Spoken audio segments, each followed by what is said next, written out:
Critical non-essentials. What are they? Why do you need them? Are they critical and are they really non-essential? Before we get into the detail of what a critical non-essential is, let's talk a bit about the history of the critical non-essential. Paddy Lund is a dentist who has a practice up in Brisbane. He's been running his practice for several years, and one of the biggest challenges he found as being a dentist is that dentists have the highest rate of suicide of all professions. And so he started to realise that the reason that dentists are suicidal is because they're so stressed about their work.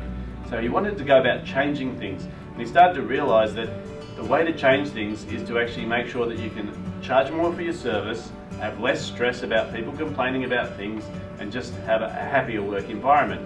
So he invented the thing called the critical non-essential. Now what is it? It's those things that are non-essential, which means they're not related to the service that you provide or the product you provide, but they are critical because they are used by people to assess the quality of the service or the product prior to purchase. So critical non-essentials are things like the chocolates on the pillows when you go to an expensive hotel. Critical non-essentials are the things like the mints on the tray after you purchase your dinner. So they're the sorts of things that you don't need to do, but what they do is they allow the customer to have a feeling about the value of the transaction based on things external to what you do.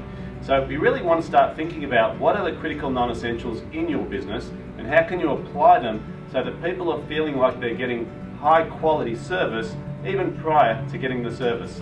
Now the way to do this is to start developing a set of moments of truth. Now I'm going to give you a worksheet that you can work through so you can actually start completing all the details and you can start identifying when are the critical times to provide the critical non-essentials, what they can be, and how you can start lifting your level of customer service straight away. Then we're going to move on to the next stage, which is the super critical non-essential.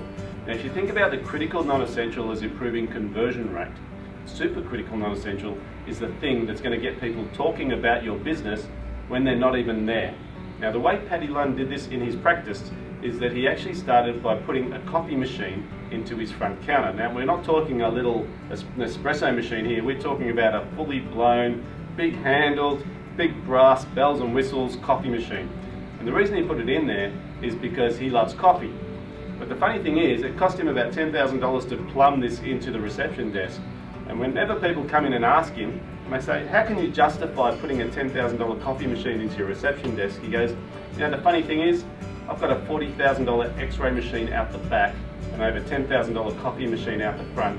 No one ever asks me about the x-ray machine. So the supercritical non-essential is something that you put into your business that actually gets word of mouth happening about you. And we're going to talk about how you can do that within the second part of the worksheet. So get to work on critical non-essentials, supercritical non-essentials, look up Paddy Lund online, find out as much as you can about how you can build value into your product through the way that you deliver your service. And I look forward to hearing about your results.